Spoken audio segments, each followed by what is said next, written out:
پرانے وقتوں کا واقعہ، کہتے ہیں سید ابو ہاشم، ایک مرتبہ میں نے بصرہ جانے کا ارادہ کیا، میں ساحل پر آیا تو دیکھا کہ ایک کشتی پہلے سے موجود ہے اور اس میں ایک کنیز اور اس کا مالک سوار ہے۔ میں نے بھی کشتی میں سوار ہونا چاہا تو کنیز کے مالک نے مجھے روک دیا۔ یہ واقعہ جو سیدنا ابو ہاشم کا ہے، یہ سیدنا حسن بن حضر نے نقل کیا ہے۔ کہتے ہیں کہ میں جب اس کشتی میں سوار ہونے لگا جس میں کنیز بھی تھی، تو اس کے مالک نے مجھے کہا یہ کشتی میں ہمارے علاوہ کسی اور کی جگہ نہیں ہے، یہ ہم نے پوری بک کرائی ہوئی ہے، لہٰذا تم کسی اور کشتی میں بیٹھ جاؤ۔ کنیز نے جب یہ بات سنی تو اس نے اپنے آقا سے کہا کہ یہ غریب سا معلوم ہوتا ہے، مسکین لگ رہا ہے، اس کو اپنے ساتھ بٹھا لیجئے۔ چنانچہ اس کنیز کے مالک نے مجھے بیٹھنے کی اجازت دے دی، میں بیٹھ گیا۔ اب کشتی روانہ ہو گئی، موسم بڑا خوشگوار تھا، ان دونوں سے ہٹ کر میں الگ تھلگ ایک کونے میں بیٹھا ہوا تھا۔ وہ خوش گپیوں میں مشغول تھے۔ کنیز نے مالک کے لیے کھانا منگوایا، دسترخوان بچھایا، اور جب دونوں کھانے لگے تو انہوں نے مجھے بھی آواز دی، آؤ اے مسکین تم بھی آ جاؤ ہمارے ساتھ کھانا کھا لو۔ مجھے بھوک لگی ہوئی تھی، میرے پاس کچھ تھا بھی نہیں کھانے کا، میں نے ان کی دعوت قبول کی، ہم نے کھانا کھا لیا۔ اس شخص نے اپنے کنیز سے کہا تم مجھے شراب پلاؤ۔ استغفر اللہ، کنیز نے شراب کا جام پیش کیا، وہ شخص شراب پینے لگا، پھر اس نے حکم دیا اس شخص کو بھی شراب پلاؤ۔ اس نے کہا اللہ تجھ پر رحم کرے، میں تمہارا مہمان ہوں، تمہارے ساتھ کھانا کھا چکا ہوں، اب میں شراب نہیں پیوں گا۔ اس نے کہا ٹھیک ہے تمہاری مرضی۔ جب وہ شراب پیتے رہے، شراب کے نشے میں مست ہو گئے، تو کنیز سے اس نے کہا سارنگی لاؤ، یعنی باجا لے کر آؤ، ہمیں گانا سناؤ۔ وہ گانا گاتی رہی، اس کا مالک گانا سن کر جھومتا رہا، سلسلہ کافی دیر تک چلتا رہا۔ میں اللہ کے ذکر میں مشغول رہا، کافی دیر ہو گئی، اس کا نشہ ٹوٹا تو وہ میری طرف توجہ کرنے لگا۔ اس نے کہا تم نے کبھی ایسا گانا سنا ہے؟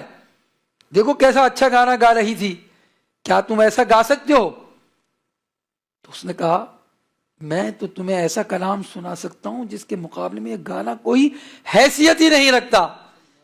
اس نے حیران ہو کر کہا کیا اس سے بھی کوئی بہتر کلام ہے؟ میں نے کہا ہاں اس سے بہت بہترین کلام ہے۔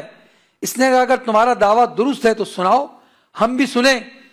چنانچہ ابو ہاشم نے بسم اللہ الرحمن الرحیم پڑھ کر سورہ تکویر تلاوت کی، یعنی جب دھوپ لپیٹی جائے اور جب تارے جھڑ پڑیں اور جب پہاڑ چلائے جائیں، میں تلاوت کرتا جا رہا تھا، سورہ تکویر پڑھتا جا رہا تھا، اس شراب پینے والے کی حالت تبدیل ہو رہی تھی، اس کی آنکھوں سے اشک بہنے لگے، بڑی توجہ سے وہ قرآن سن رہا تھا، ایسا لگتا تھا کہ کلام الہی کی تجلیاں اس کے سیاہ دل کو منور کرتی جا رہی ہیں۔ یہ کلام تاثیر کا تیر بن کر اس کے دل میں اتر چکا تھا، اب اسے عشق حقیقی کی لذت سے آشنائی ہوتی جا رہی تھی۔ تلاوت کرتے کرتے جب میں اس آیت پر پہنچا اور جب نامہ اعمال کھولے جائیں گے تو اس نے اپنے کنیز سے کہا اے کنیز جا، میں نے اللہ کے لیے تجھے آزاد کیا۔ پھر اس نے اپنے سامنے رکھے ہوئے شراب کے سارے برتن انڈیل دیے اور وہ سارنگی اور باجا سب کے سب توڑ دیے اور میرے سامنے ادب سے بیٹھ گیا اور میرے قریب آیا، میرے سینے سے لگ گیا اور ہچکیاں باندھ باندھ کر رونے لگا اور کہنے لگا اے میرے بھائی میں بہت گناہ گار ہوں، میں نے ساری زندگی گناہوں میں گزاری ہے، کیا میں اب توبہ کر لوں تو میری توبہ قبول ہو جائے گی؟ میرا رب میری توبہ کو قبول کر لے گا؟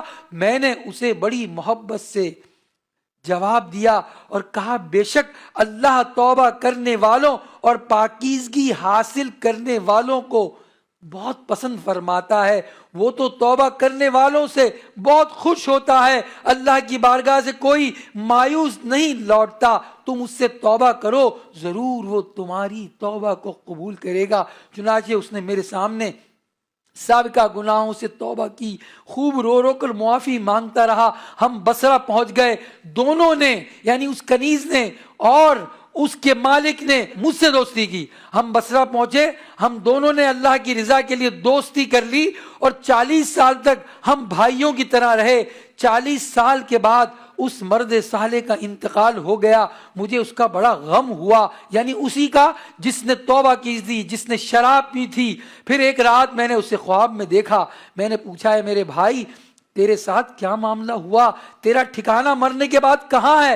تو اس نے بڑی خوبصورت انداز سے مجھے کہا دنیا سے جانے کے بعد مجھے میرے رب نے جنت میں بھیج دیا۔ میں نے پوچھا کس عمل کے سبب تجھے جنت مل گئی؟ اس نے جواب دیا جب تم نے قرآن کی وہ آیت مجھے سنائی تھی، وَإِذَا الصُّحُفُ نُشِرَتْ، اور جب نامۂ اعمال کھولے جائیں گے تو اس آیت نے میری زندگی میں انقلاب برپا کیا تھا، اللہ نے اسی وجہ سے میری مغفرت فرما دی اور مجھے جنت عطا کر دی۔